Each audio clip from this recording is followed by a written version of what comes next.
Good afternoon, and thank you for coming out to this wonderful event, Facets of Western Massachusetts. So Judy Campbell has been instrumental in pulling together this show, The Facets of Western Massachusetts. That's now up at the State House in Senator Rosenberg's office. So when Judy first came to me with this idea for The Facets of Western Massachusetts, I started envisioning just the multitude of characters and individuals that make up a whole. So we all have these different backgrounds. We all have these different life experiences. But when you step back and see how we all blend together, we knit a really fantastic community. One that's really diverse, dynamic, rich, and really that's the work that Judy and I were involved with a research project, and it's what I see in the artwork that's come out of this in a presentation that you'll see parts of today. And for me, it's been truly inspiring to meet Judy, get to know her better as an individual, and her dynamic personality and her drive that really brought this whole thing together and took it all the way to Boston, which seems sometimes to be a far distance away from here. So I would love to thank everybody for coming, our audience members, our representatives, the people who work in the government for us, and of course the artists. And so without further ado, I'll introduce Judy, who has a few words to share with you. I want to thank you all for coming and making this dream I've had a reality. I feel most comfortable with telling you about the Pueblo belief in Spider-Woman and her dreams. She dreams things, and we're all part of her dream. I mean, just think about the dinosaurs. They're not here anymore. I guess she stopped dreaming about them. I'm really glad she's still dreaming about us.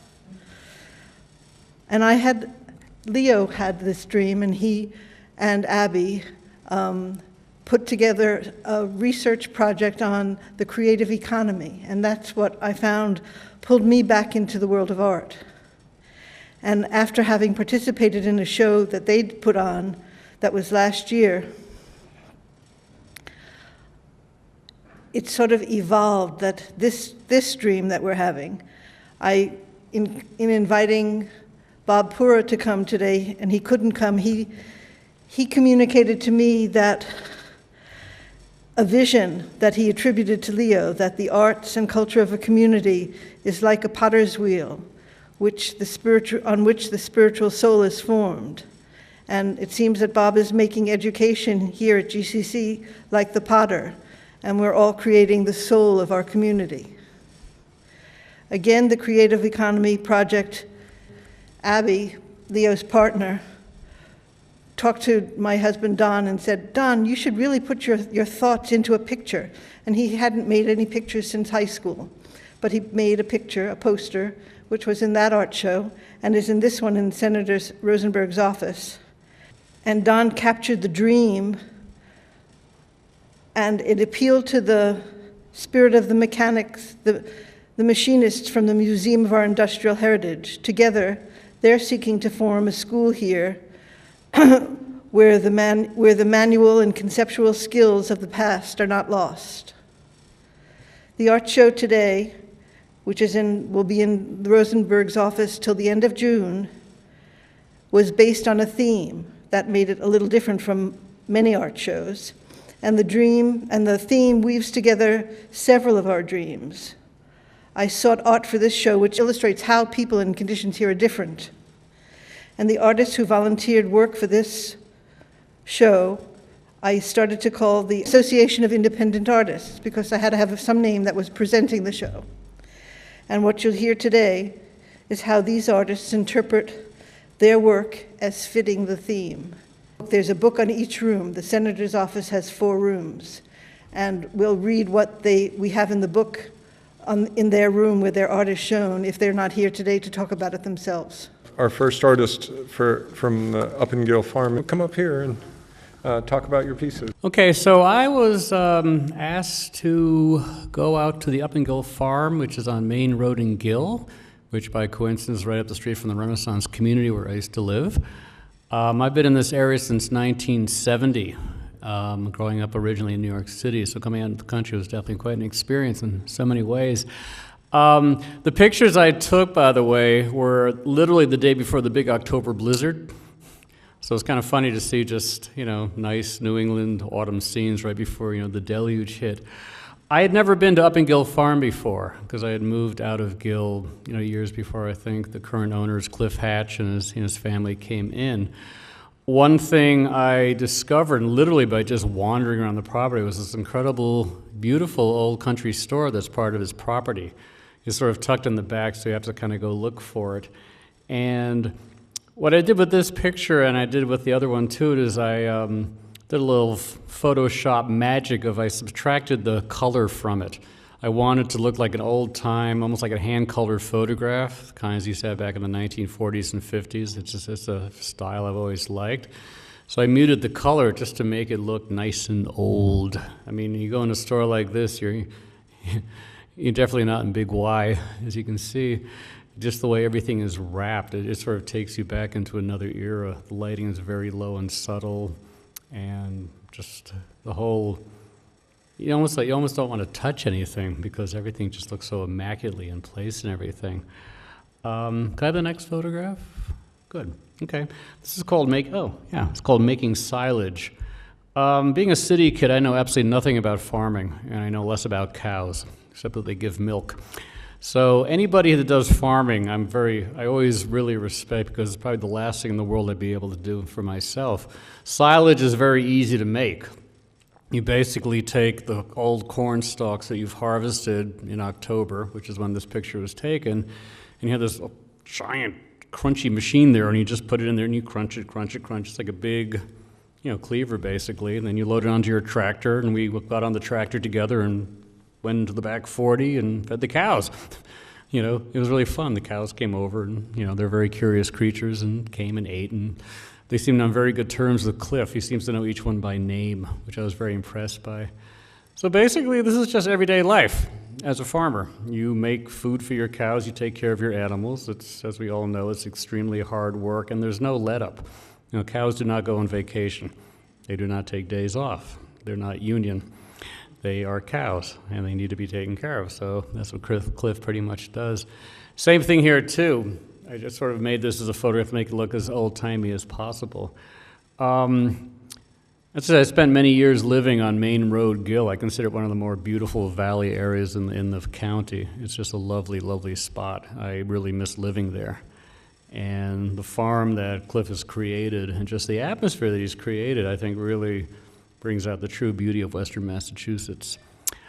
I'll talk later on this other project. I do want to say that visiting the State House and Stan's office in general is really remarkable.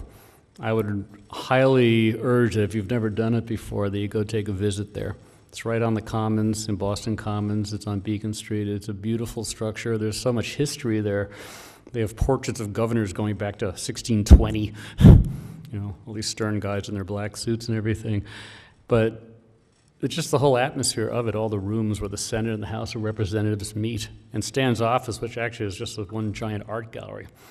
And Stan is a really great guy, too. I would highly recommend that people do it as often as they can, or at least once. Okay, that's it for now. Thank you. To follow through with Daniel's respect for farming, I went in the direction of painting farm stands.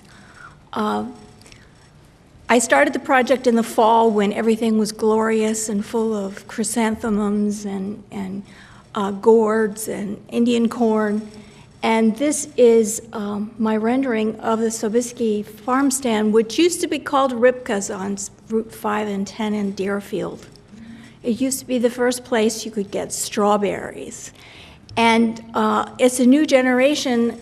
They've been in farming for a while, but they're taking over the stand now, and they have a U-pick facility there, and they have flowers, cut flowers that you can get, and they even have a bit of local grown beef and lamb, and some artisans displayed in their new post and beam building, which is quite lovely.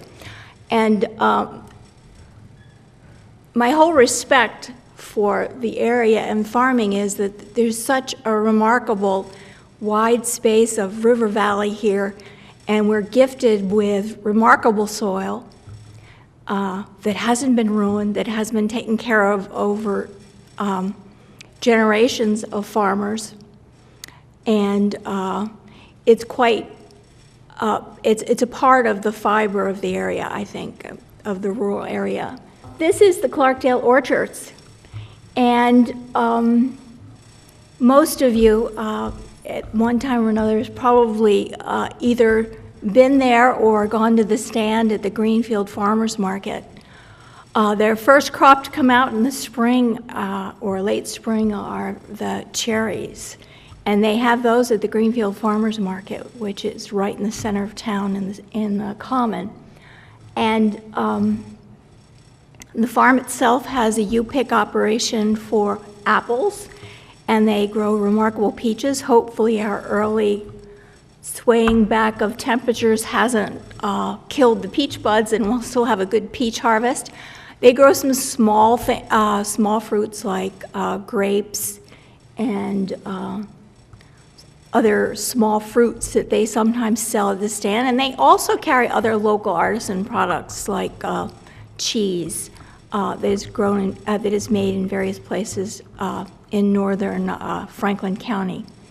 And again, it's a place that is always decorated. It always has something going on, and especially in autumn, it has many, many pumpkins strewn all around, which you can't quite see in my watercolor at this point. But it's in a lovely setting. It's at the top of the hill, and it views the valley to the east.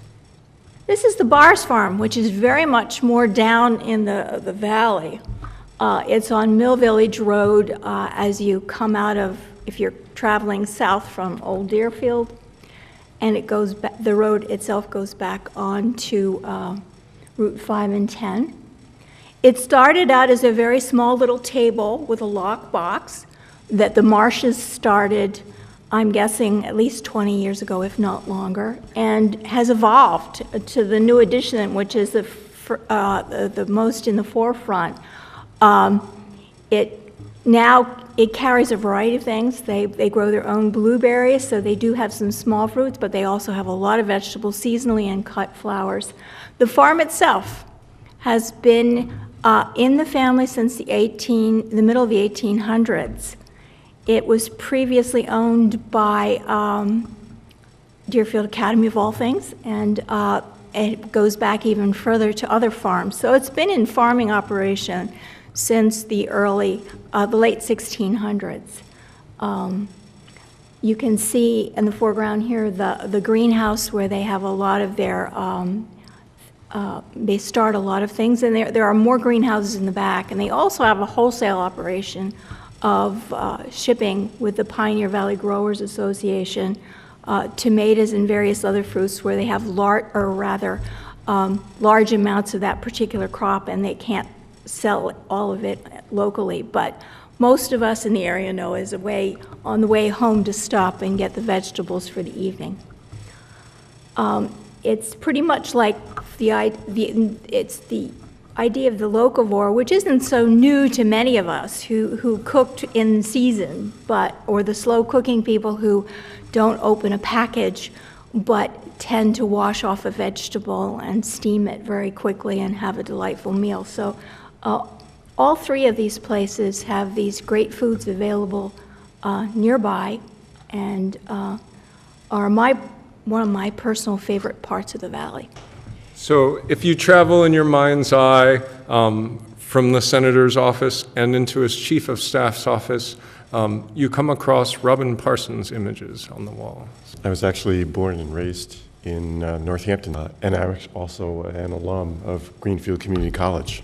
I lived out west in San Francisco and Ashland, Oregon for 26 years and moved back in 2009. And this work is work that I've done since then.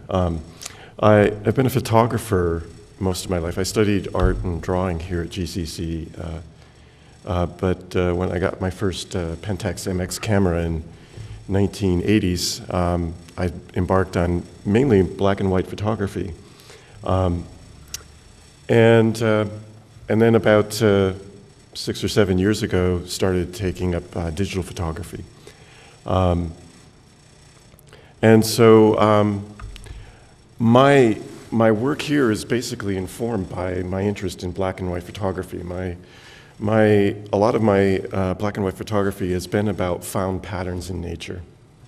So when I started with digital photography, it basically, I looked at things the same way.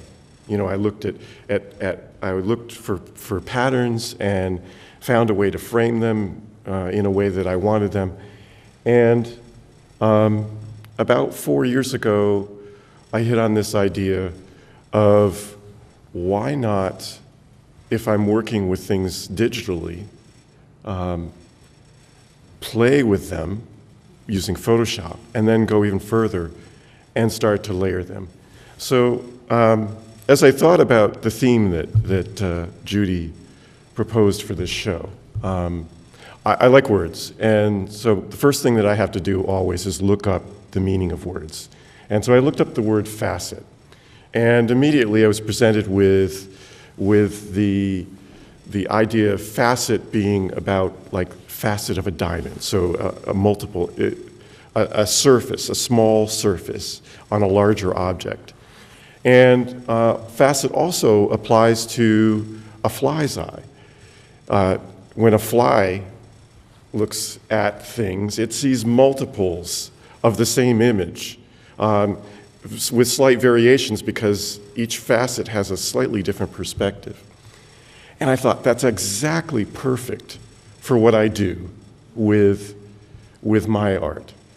Now, this particular image is called Death Is Not, and it is based on images that I took from the Smith College Bulb Show in 2010. I like going there every year, and I just love looking at the bulbs. And of course, you know, with my interest in the patterns of nature, I like close-ups. So you're seeing petals enlarged.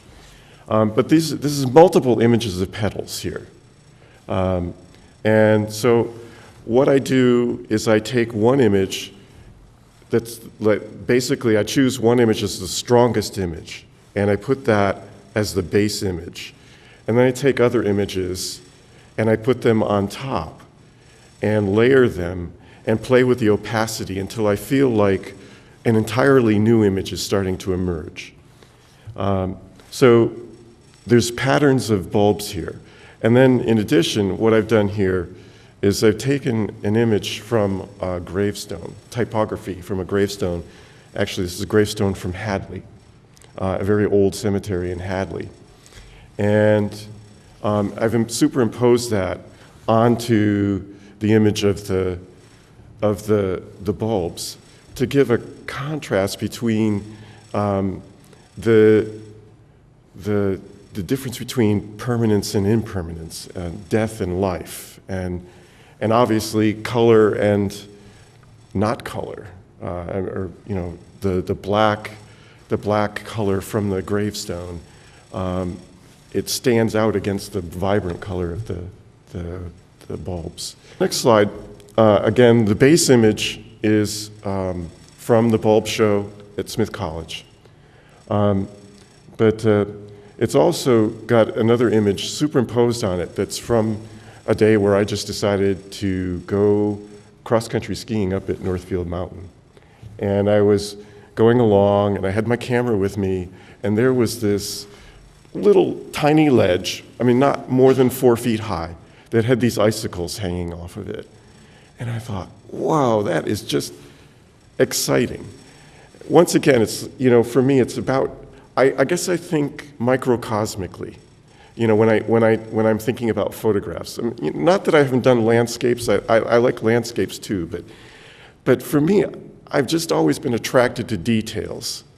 And so I was really intrigued by that formation of icicles, and especially the gap that was formed.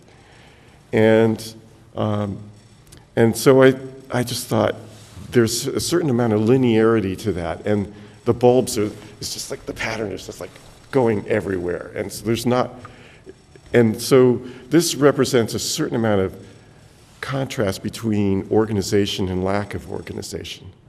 And then once again, I've superimposed some typography from gravestone, actually from a cemetery in Northampton. I resign my mortal frame. And again, that also brings out some of the contrast between life and death. This is Mark Bellinger from Historic Deerfield, and this is a shot from the Williams House looking through to the Sheldon House. And the Sheldon House is the original farmhouse that we have displayed at Historic Deerfield. And I wanted him to tell you a little bit about Historic Deerfield and its significance also to the valley. Sure, thanks, Nancy. So just to say that Historic Deerfield's mission is to interpret and preserve the history of the Connecticut River Valley. And we do that in a number of ways. We're very lucky to have this amazing collection of old houses that are on the original sites on a living street. And so people can come and visit there and experience history in 3 dimensions. They can walk through these spaces that are furnished with period antiques, many that are original to the house that you're in, and really start to walk in the footsteps of our ancestors, of our forebears, and experience American history. So Historic Deerfield offers tours of about a dozen historic structures along the street. They range in date, the earliest is about 1730, and they go right up through the early 20th century, the beginnings of the colonial revival. These 2 structures are really wonderful. The doorway that frames the picture is the Williams House, which is from about 1810 and is a federal period house. It's beautiful fan light over the doorway. And it's contrasted with looking across the street to the Sheldon House, which is a much simpler, much earlier house from the mid-1700s. And if you go to that Sheldon House today, what you'll learn about is the story of a farm family that, while they did experience some prosperity, they had a hard life. And there's some really poignant tales that you learn about the family as you tour that house. And here you are across the street in the Williams House, where, again, a very fancy, prosperous household, the Williams family, and yet here we are out on the frontier at this time. This is still the western frontier of the United States when these houses were built. And just very soon after the American Revolution. And so you start to build out from the actual structure and start to put yourself into an understanding of the history that formed this valley and is still visible today. Thanks. There's a sort of interesting story that goes along with this. I just want to give you some background, then I'll explain what this photograph is. I'm sure as everybody knows, back in 1676, there was the infamous Falls River, the Falls Massacre in Turner's Falls during the, what we call the King Philip's War. 300 Native American men, women, and children murdered by the English in a case of war. And those of us who have spent lots of time in Turner's Falls, which I most definitely have always felt that the karma of that event has always adversely affected the town and sort of prevented it from really realizing its full potential. Back in 2003, there was this remarkable event that happened where representatives of various Native American nations from New England held a ceremony in Unity Park with the Select Board of Turner's Falls. It was basically a ceremony of reconciliation, atonement, and forgiveness, where the Select Board presented an actual certificate of apology for this event that happened over 300 years ago. And, you know, sage was lit and smoked and people, it was a very beautiful thing. I went there and I photographed it, took a couple of pictures, one of which shows this lovely white-haired gentleman, you know, getting smoked up, clad Native American garb. Turns out he's a physics professor at UMass Lowell, and one of his friends, Joe Graveline, who lives in Northfield, who's of Native ancestry, called me up out of the blue back in October and asked me if I'd be involved in this project, which involved protecting thousands-year-old Native American stone formations in an area where Western Mass Electric was upgrading their grid. So this was happening in Leverett, some swampy area which I'm not quite aware of, north of Route 63. And it was a massive undertaking. They were building like entire roadways into the swamp to replace not just telephone poles with a giant grid, giant, structures that they use for electricity. And in doing so, they were uncovering dozens of these old stone formations, some of which are going back thousands of years, which undoubtedly have some kind of religious significance. And Joe had worked with Western Mass Electric to have them protect these formations from the machinery and just the general goings-on of repairing the grid. So as a result, when you walk in this area, which is a major construction site, you see all these orange boxes. Under each box are these stone formations. It's really interesting. Unfortunately, when you go to Stan's office, you just see this picture, and you're like, oh, big orange box in the woods. Why is that? What's under there anyway? What's under there are these sacred stones. I actually saw a few there was like one or two that was uncovered.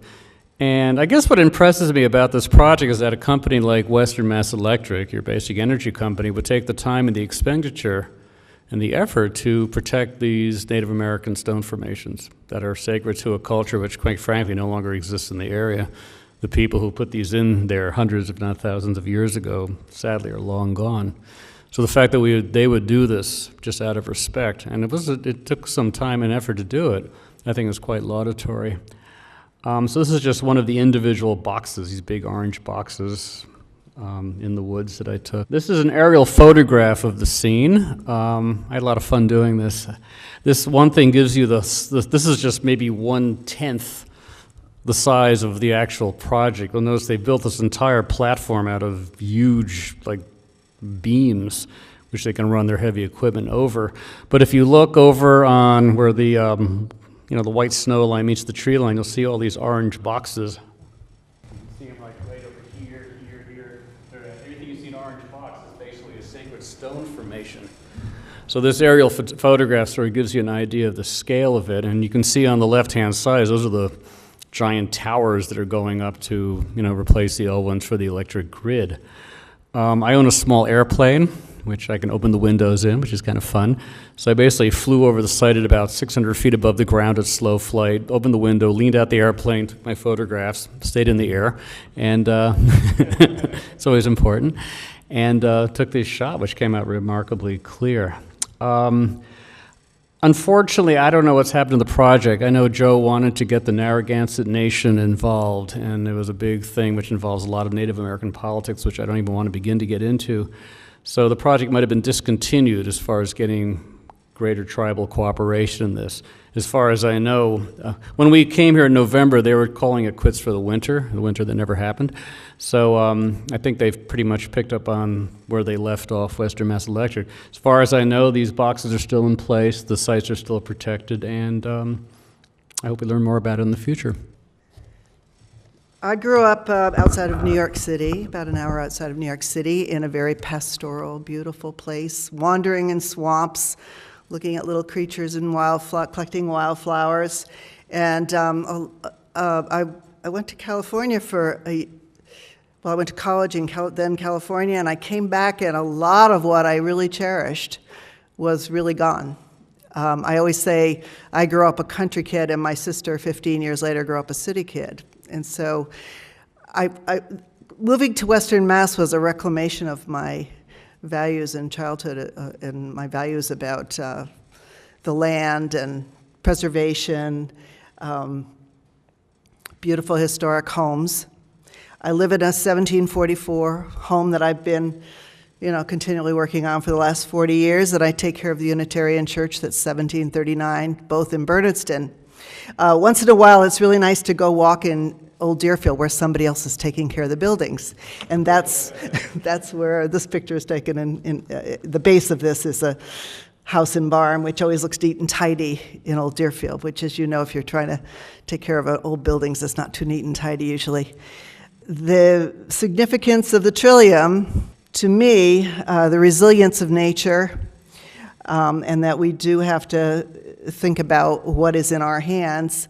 I had a similar photograph of farmland along the brook where I live, which I placed it was in my daughter's bedroom growing up. After she grew up, she bought that piece of property.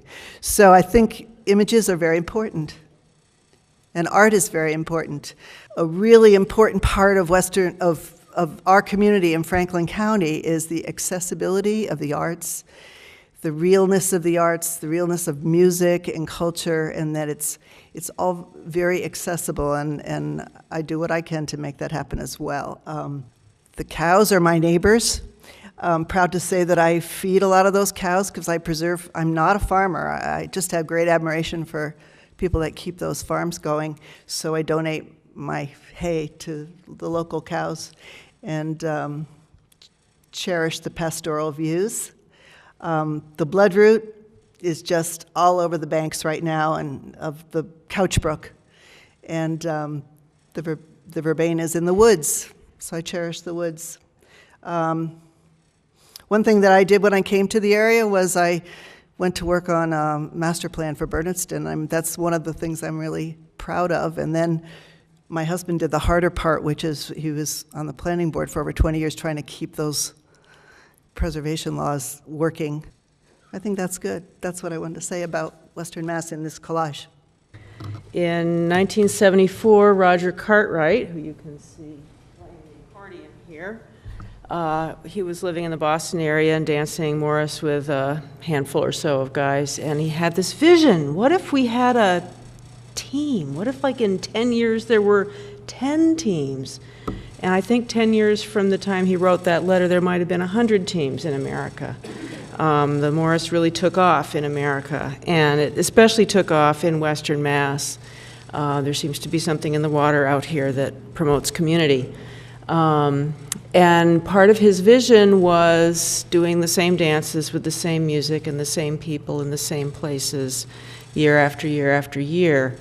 And this is a photograph of the Montague May Day celebration that happens in the same place on the first Sunday of May on the Common in Montague. And what I love about this particular picture, I tend to take a lot of pictures of Morris dancing, is the exuberance, the green man leaping. You almost don't see him at first because he's the same color as the grass and the trees in the background. But you look closely and he's there. The audience all around, when you're dancing in this location, you're in a complete circle of people in the community that have come to participate in the festival and to see the dancing. I think that's it. And I see some Morris dancers here, which is very nice. This image is employing pretty much the same technique as the other two images that I talked about. This is made up completely of images from the Smith College bulb show. In this particular instance, I've taken a rather close-up shot of the side of some tulips. You can see the outline of the yellow here. The red tulips up above there are also part of the same image. And projected onto the side of the tulips, a whole series, another image of purple and white daisies. And I just love the idea of, just thinking about, like, what if you had a projector and the only screen you had was a tulip? What would it look like? And this is what it would look like as far as I can tell. For me, when I think about the idea of facet, I'm really fascinated with the idea of pulling multiple images together and seeing what they create. You know, the original image of the tulips is a very, very strong image. Being a close-up, it's just, the yellow was just so intense. And so I just thought, well, what would it look like if I put purple and white daisies on the side of it? I mean, it mutes the color of the yellow a little bit because it darkens it all. And, but it still comes through because of the white that's mixed in with the daisy. So the yellow still comes through. This one I call Moonflowers 07. It's a series of images that I was working with. The basis was, once again, an image from the Smith College Bulb Show. But I took an image that I'd taken of the full moon and superimposed on it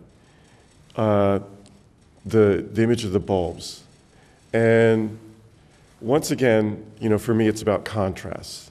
And the idea of a full moon rising amongst huge bulbs is kind of disconcerting to the imagination, but it happens here. And so, just thinking about, facets and how a fly would look, or what light would be reflected off the multiple surfaces of a diamond. This is what it's all about for me, is that the mind's eye is tricked for a moment.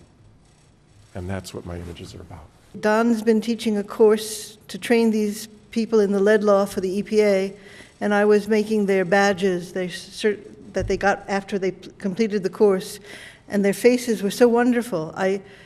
They were so, you like trust them, and they're required. It's the law that they should take this, but most of these guys and gals, because there certainly were women, have chosen this profession because they don't like to be in a box, and they don't have lobbyists, and so things are not always the easiest way for them. And so, in a way, I'd like to be their spokesperson, their lobbyist, to speak of the things that are maybe not fair for them. One of the things is most of the people out here are sole proprietors, and they work on a project, and if they need a helper, they have their friend Joe down the block or down the street, who's also a sole proprietor, work with them. But they pay the same fee that Home Depot pays for all of their workers. And it doesn't seem fair that it should be like that for them. The other thing that's really not fair is that because after they've taken this course, they have to pay for the materials and stuff to protect the environment, to keep lead in a contained area, and it uses a lot of plastic. It's hard, but people who don't bother to take it can undercut them in prices. It would be so much fairer if, when they get a building permit, there was a little line on the building permit that said, put in your certification number that you've taken this course, but there's not even any check like that. So that unless we're conscientious about who we hire, we could not be doing things in a lead-safe manner. There are also some places that have get inspected, and there's a lead report on them, but it's not really simple to get a copy of that to do your work. So many of them have mustaches. And I don't know, people start off guessing, well, one of those is Don, but it's not. It was just, these are the people, they're voluntarily coming to take this course and following the rules and protecting us and protecting this lovely place that we live in. So if you'll continue with us on our pathway through the offices, we're leaving the Chief of Staff's office, and we're entering Senator Rosenberg's aide's office. I probably don't look like a Mark Fraser, but I'm representing three artists. I'm the director of Woolman Hill. My name is Margaret Cooley, and I have the joy of sharing with you some of the ways the history of Woolman Hill reflects the uniqueness of Western Massachusetts. In this photo by Mark, you'll see a meeting house, which was originally constructed and lived at North Dartmouth, Massachusetts, and was moved to Woolman Hill in the 1990s and reconstructed there. It's a Quaker building, and Woolman Hill is now a Quaker retreat center.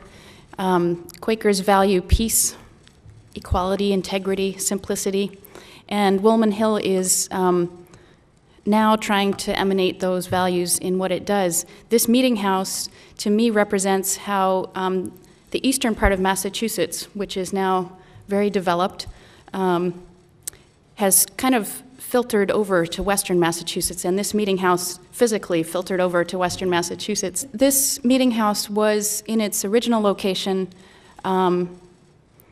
probably pretty placid, but over the years it developed around it, and so it was living on a street that was about 6 feet from its front porch there.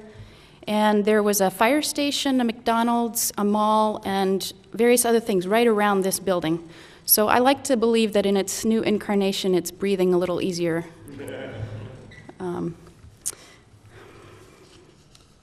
It's also, to me, representative of the ultimate recycling that we cherish in this area and at Woolman Hill. Taking something that is perfectly usable and valuable and bringing new life to it. And obviously the natural beauty of this area with the daffodils and this particular setting at Woolman Hill is unique in Western Massachusetts for retreat centers. There seems to be a spiritual nexus in this area, and there are a lot of retreat centers, but Woolman Hill is unique in having a ridgetop, flat, open area that looks out. You'll see a view in a second. A lot of the other retreat centers are either very wooded or farther down in the valleys. So this is a picture by Kevin Lee, and here's the view I was talking about of the far ridges. This to me shows the variety of Western Massachusetts landscapes. We've got the ridges, we've got a valley, so you're looking out at the valley of the Connecticut River there, between the swing and the ridges. And it looks very peaceful and lovely. And one of my colleagues has the saying, the illusion of seclusion. Between the swing and the ridges are also a quarry, a gun club, and a railroad yard. That's what we hear sometimes at this setting.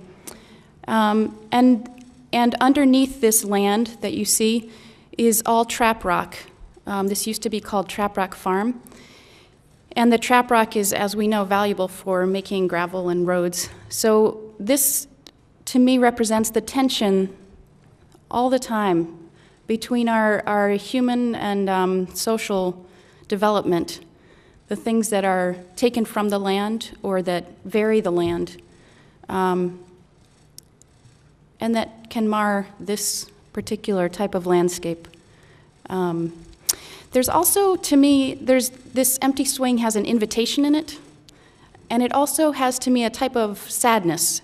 And so, as I wrote in the piece in the book, something about this brings back the native Pecumtuck peoples to me and their absence from the land. Mashaliskia was the Pecumtuck woman who sold this land to John Pynchon in, I believe, 1652 or so.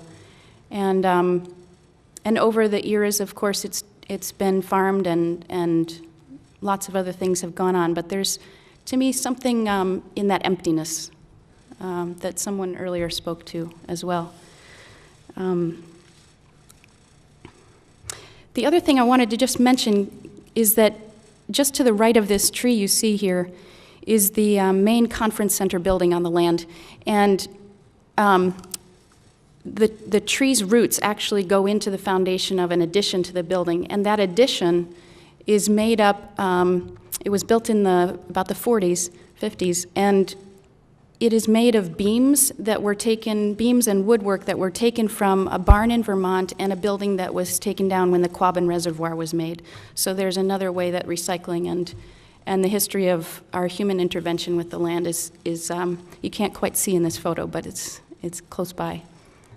So this is called the Sunrise Cabin, and Nick Roosevelt is the photographer. And as you can see, it's a kind of unique architecture there. This cabin, along with several others at Woolman Hill, are the result of a very alternative school there in the 60s and 70s. And this represents to me sort of the innovativeness, the self-sufficiency, the quirkiness of some of our peace and social active characters in this area, and also the complexity of different things that have happened at Woolman Hill. Along with this school that was part of why this building was built, Trap Rock Peace Center, many of you have heard of, was birthed at Woolman Hill. Peace Brigades International had staff living there for a while. Journey Camp is still a camp that happens there and is based on offering peaceful solutions for children. And Woolman Hill itself as a retreat center is based on these reminders of how we stay in touch with nonviolence, with peace, and with the awareness of both our human neighbors and of the natural world. So this quirkiness, which is really quite a lovely spot, just represents that to me, and I hope it lasts for a while longer. This is a temple that we inaugurated last October. It actually is still under construction, but the sort of essence was inaugurated last October, and it has taken over 20 years to build this temple. And it's adjacent to the pagoda. And our hope is when we are more finished than we are today, that it can be open. It will be a place that people can go into for prayer and meditation, for peace. The lines are basically from Indian sacred architecture. It's a very, very beautiful, the form itself is very spiritual, the exterior form as well as what's inside. Here Anne has photographed the inside. She just caught it at a moment. The light that's there in the altar is the morning sunlight coming in. The temple is a combination overall, again, of very significant sacred architecture, particularly from India, a little bit Sri Lanka, and some from Japan. It will be heated, but no fossil fuels. There will be a backup wood stove, but it'll be heated by solar and hot water by solar. And the columns there, you see a few of them. For instance, this is just an example, are pretty much exact replicas from the Ajanta caves in India, which were built over 1,000-year period in South India, carved out of stone. So these, of course, are made from wood, but the lines are very, very beautiful. Anyway, it is meant to be a place of deep uplift, spiritual uplift, and to give a sense of belief that we can make a really peaceful and good world for everyone. And here's the pagoda. I'm imagining many of you may have already come to visit. Definitely several thousand people a year come. I think not a day goes by that at least someone doesn't trudge up the hill. And it is quite a hill people have to walk up. It's interesting that it is at the top of a hill because that again is a kind of universal experience of, that we make effort to a spiritual effort, a physical effort for a spiritual aspiration. So walking up the hill, people can drive if they are infirm or for any other reason they need to, but we try to encourage the walking. So this happens to be during a ceremony time, and there's some decorations. And this building you don't enter it. It is, circumambulated or gone around, walked around. It's a custom to build pagodas since the time of the Buddha, almost 2,600 years ago. And this is the first that our order built in North America. And people often say, well, why Western Massachusetts? And, you know, we can't track all the reasons, but I think when Judy approached us, some of the things we mentioned kind of dovetail into what many of the other presenters have said, is that this part of the state is, you know, the relationship of the land and the human society is very dynamic and healthy, generally speaking, and that the power of nature to nurture us all is still allowed to come forth more, and that the land itself is so arable, so rich, and so we hope that it, you know, by having the pagoda arise here, that it can also certainly inspire peaceful mind and heart in all of us, and an aspiration again to make a peaceful world in whatever way we can, and that it is possible to do that. But also the blessings for human beings to live in relationship with the natural world more intimately, to inspire people to maybe try to transform our lives even a little bit to receive that strengthening and nurturing of nature. I could say many, many things, but that's just... Now for something completely different. My medium is mosaics. My name is Cynthia Fisher, and I live in Buckland, Massachusetts. So maybe I'll be able to give a little bit of a sales pitch for the western part of the county. And actually, well, first telling you a little bit about myself. I've been a professional mosaic artist for 12 years now, and I do work for people's homes as well as in the public sector. And I really enjoy public art because mosaics are a pretty expensive medium, so it's a great way to do what I do for a lot more people. And I've done public art for places throughout the country and never really did anything for this area. So a couple years ago, I came up with a project called the Shelburne Falls Mosaic Murals Project. And if you've been to Shelburne Falls in the past couple of years, has anyone seen the mosaics out there? It was really a fun project where I presented my idea for it to the selectmen in town, and they thought it was a great idea. I didn't ask them for any money at all, so it would be kind of hard to say no, but I did all the grant writing and worked with school kids in the district, and we created 10 3-by-3-foot mosaics of all the hill towns out there. And the way I came up with the imagery for those mosaics, they were all my designs, but I went and spoke with third graders in all the elementary schools and got kids' ideas and what they thought should be included in their town mosaics.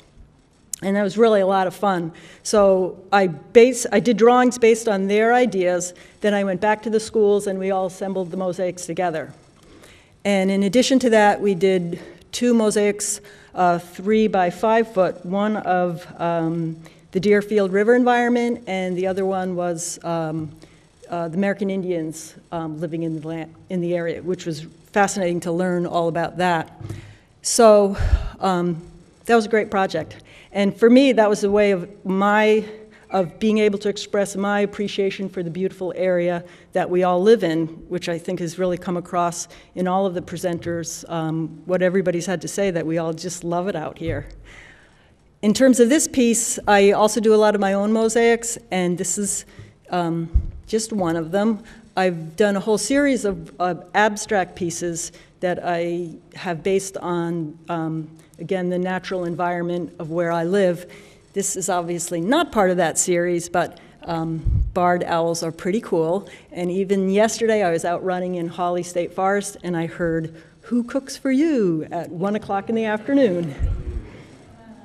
Thanks. And so if you'll continue on our journey, we now leave the aide's office and go into the senator's reception office. And We have Jay Stryker. Thank you for the invitation, and I try to be very, very quick on a couple of very interesting points. Western Massachusetts is an industrial area, but vastly different from an industrial area we might think of as, say, South Philadelphia or Pittsburgh. We are basically in a kind of Switzerland where skilled artisans, where entrepreneurs work to build things that are quite small. We don't build oil tankers or huge bridges. What we make are small things, and I've brought in a couple examples. I'll have them up here afterwards. Here's a little clamp, a metal clamp. It has, per Mr. Parsons, innumerable facets. You have to see this. But I ask you to heft it, to feel it, because the things that were made here are almost jewelry. And we have a bona fide jeweler right there, jewelry maker with Amy Anthony. But the companies that made these things were not just cranking them out. There's an aesthetic value. And that's something that is oftentimes not appreciated. I brought what looks like a wooden wheel. This is a pattern. This is a wooden wheel, but it's made to make an impression in sand. You take a box of wet sand, and then this is pushed down into it, and you're left with a pattern. And then you make another one on the other side. You pour metal into the holes where the sand has a gap, and you end up with a metal wheel like this. The patterns are in themselves beautiful. Most of these have been burnt. Our museum has some. There are others that float around. You may see them at a flea market. This is one of the most remarkably beautiful ones, I think, in my own collection. Another item is a carpenter's level. This one is a Stratton, and this one's made in Greenfield. It has a beauty to it. It can be used vertically, so when you have a house, you want to make sure that your posts are upright, and horizontal, so you make your floors flat. And it's got a little pointer up here and so forth. So again, I ask you, hold it, heft it. There's a tactile sense to all three of these, which makes them to be a pleasure to use, facets notwithstanding. The other part, Don had asked me to comment on the poster that he very kindly generated, and one of the pictures in the poster is a great big green machine. I've been involved with the mechanical history aspect for 40 years in this area, and I was able to purchase some of the industrial machinery which was going for scrap, and that green machine happened to be one. It was the very last machine out of the Miller's Falls plant on Wells Street, now the mill house. They used it right up to the days they turned off the electric and closed the door. That was the last machine out the door. And it didn't go very far. It just went a little distance to Beat Fog Nozzle, who bought it, and they put it into use.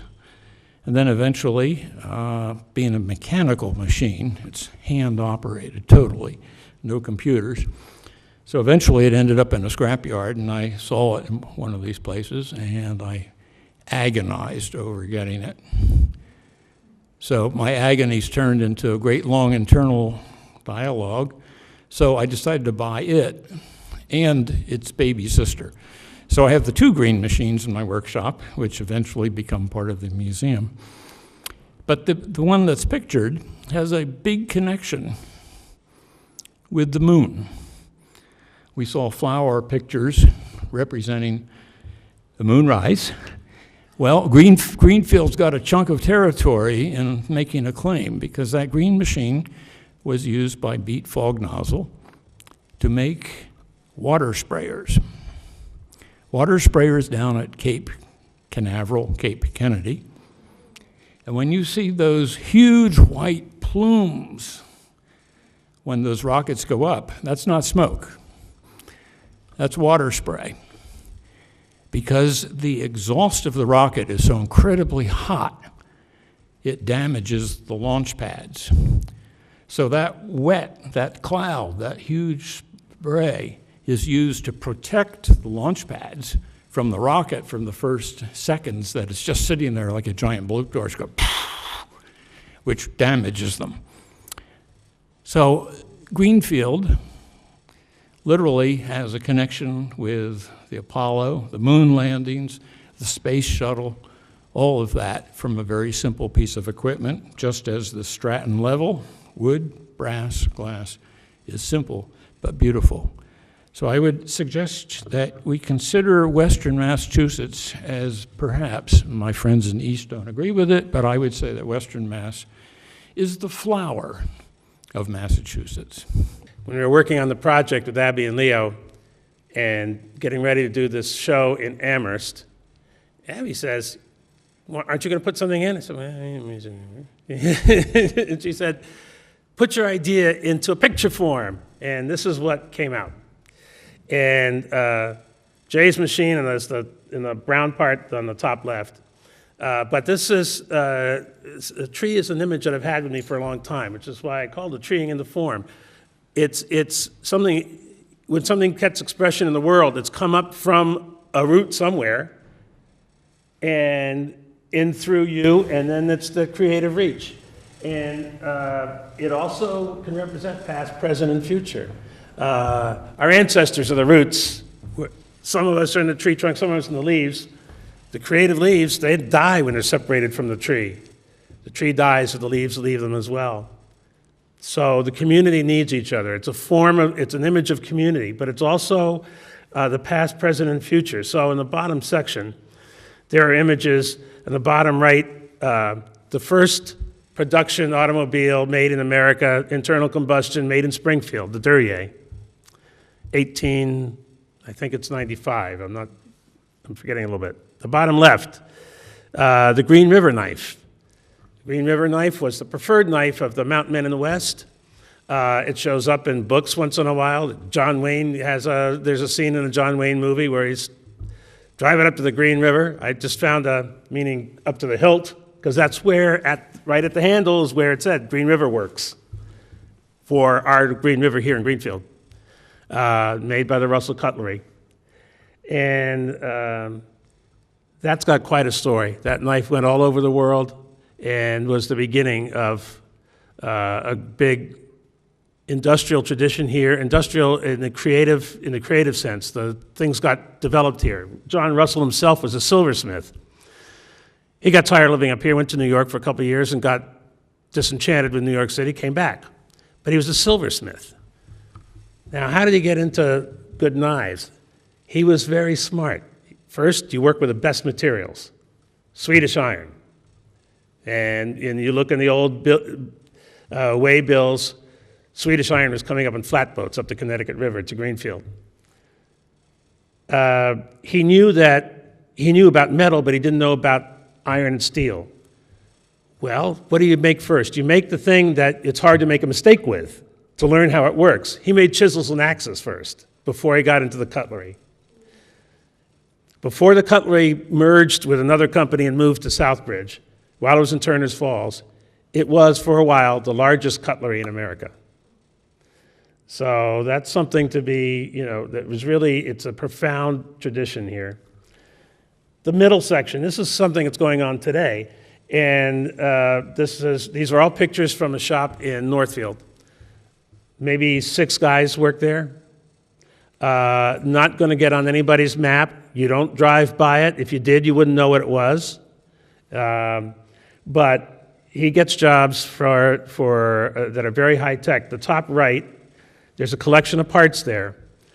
Those parts are parts of a robotic hand that does knee replacement surgery. It's a prototype. While it has your knee cut open, it sends the information to a CNC machine which produces the new parts that you need to get your new knee.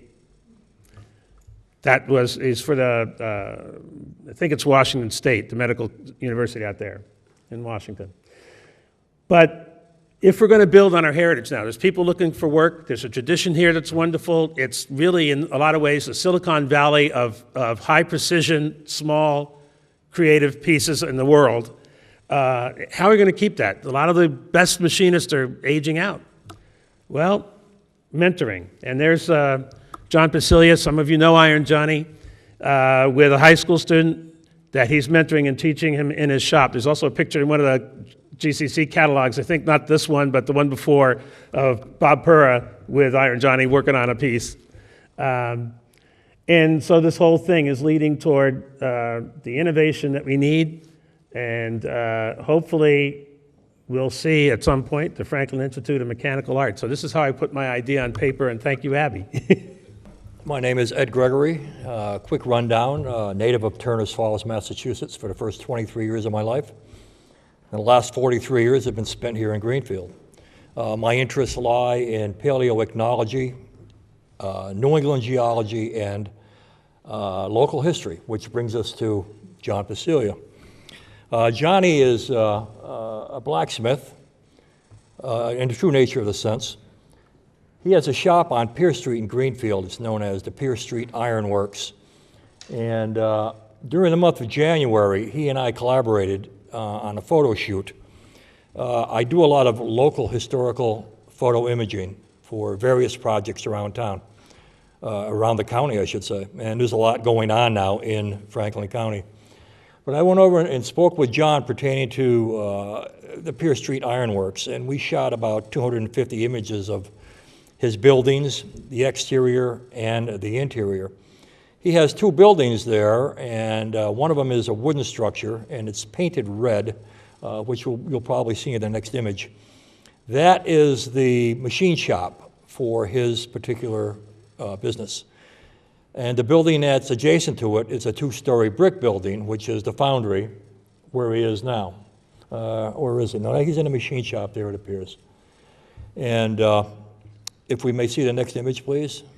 That's the building there. John C. Wing's Sons was a very versatile manufacturing organization in Greenfield during the mid 18th century and late 19th century. They delved into many, many mechanical aspects of many, many areas. They designed and redesigned early motorcycle parts, early automobile parts. They made various types of screws and fastening devices. One of their main interests toward the end of the business, they manufactured from the ground up a mail stamping machine which provided labels for the mail business.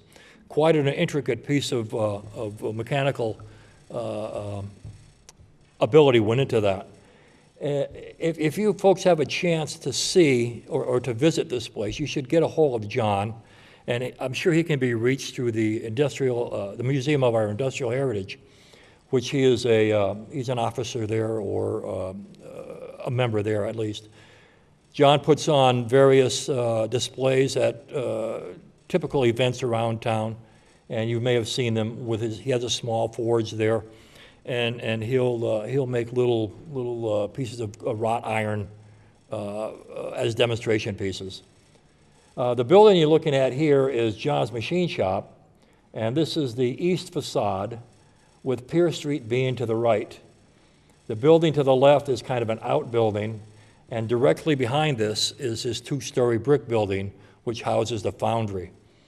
I was recently over there. He discovered something else and pawing around the building. He discovered a box full of arrowheads and Indian points that I went over to photograph a couple of weeks ago. And he's not through searching the interior of the buildings yet, so I'm sure he'll come up with some other nice artifacts that relate to the goings-on in our during the early years. So I would like to impress on the fact that if you get a chance to see John or visit his facility there, please do. Wednesday nights, he mentors students. I think right now he has 9 students over there that he's he's mentoring, and these people are learning the aspects and images of the blacksmith trade. And that's about all I have on that. And what I'd like to do now in closing is thank Don and Judy for the opportunity to participate in this event. And looking at what you other folks have done here, to all the artists, nicely done. There should be more that's going on in our area. Thank you. The pieces up here are all manually machined. I think Don mentioned there are machines that are computerized control, which is, I think I took my first programming course for a CNC machine back in 1980, and I've always have strove for that. It took me, I think, 20 or 30 years before I could actually afford to buy a CNC machine. Basically, you know, I think of what Robin was saying. A lot of my work reflects light. It changes throughout the daytime, somewhat like when you walk out into the woods or in the beauty, things are always changing, things are always evolving. There are patterns that you see in natural things, and I try to put patterns sometimes within my work. I also think life is a little cruel at times. Murphy is always hanging out. If you've ever tried to build something, things always go wrong. So most of my work, you'll see that things are twisted and they don't look quite right, trying to reflect somewhat of life. The next slide, please. So like Don said when he first put this up earlier, it's a piece that's really hard to see. Is it mounted square? Do you have it level? Throughout time, in the daytime, the light reflects things differently. It gets a little darker or it lightens. There's a lot of facets on these pieces to try to reflect. Change is always happening within our lives, whether you're out in the wilderness or just daily things we do. And I try to get that reflection within my pieces. These are all made out of metal, carved out of solid blocks of material, metals that will oxidize and change as time goes on as well. And then the last slide. Again, the patterns and the reflection, things are a little twisted. They don't look quite right. I actually had a job interview years ago to work for the laser lab for the University of Rochester. And that oval shape that's there was an object similar to that they asked me, how do you make it? And I have a lot of training in traditional metalworking as well as industrial metalworking, and I was actually stumped. So it has actually appeared in quite a few of my pieces since then. And that's, any questions? So I'm going to talk about these two. These are old pieces of art. They live in the Museum of Our Industrial Heritage, and these are the Leverett coke kilns. What I found out from Al Shane, who's our enormously active sort of collector and curator, is that these coke kilns, while people know the coke kilns now in Leverett, and they look kind of run down, and probably most people think, oh, these are an artifact of maybe colonial, maybe a little after kind of period. Well, they were probably that. They might have been there then, but they were making charcoal for the World War II effort. Charcoal is important not just for gunpowder, but for a lot of other chemicals that were necessary. It was really, World War II launched the beginning of a chemical industry. Charcoal turned out to be the basis for a lot of that. And this is a watercolor that we found up there, and that we have the name of the artist. And I just think it's a lovely piece of those old things. It's a nice image capturing the coke kilns working. It's not really coke, they're charcoal they're talking about. Burning wood without oxygen, so it leaves you that nice black charcoal. I haven't been there myself, but many people know them. So, and then this one, this is the Hose Shop on Hose Shop Road in Berniston. It was also a cutlery. And when it was in its heyday as a cutlery, it was part of the 50% of the cutlery made in the U.S. at that time was made in Franklin County. So this was not a lightweight place. And the neat thing about the way work was then, because instead of having giant mills that covered acres and acres and acres, what we had was a lot of small shops where people were doing their part, their particular thing. You know, Russell was probably the largest of the companies around for a long time until GTD came along somewhat later and became that large. But for the most part, there were smaller shops, people who knew each other outside of work were working there. It was not the impersonal face of industry that we so often loathe. It had a personality to it.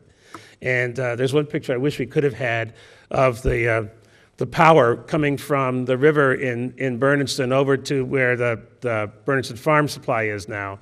They ran a belt over the road to capture the water power. It shows the creativity, the versatility. People knew how to do things, and they did things for each other. It was not a closed proprietary world. It was, you know how to do that? Well, I could use that, you know, and that kind of a thing. So where are we next? There we go, Judy.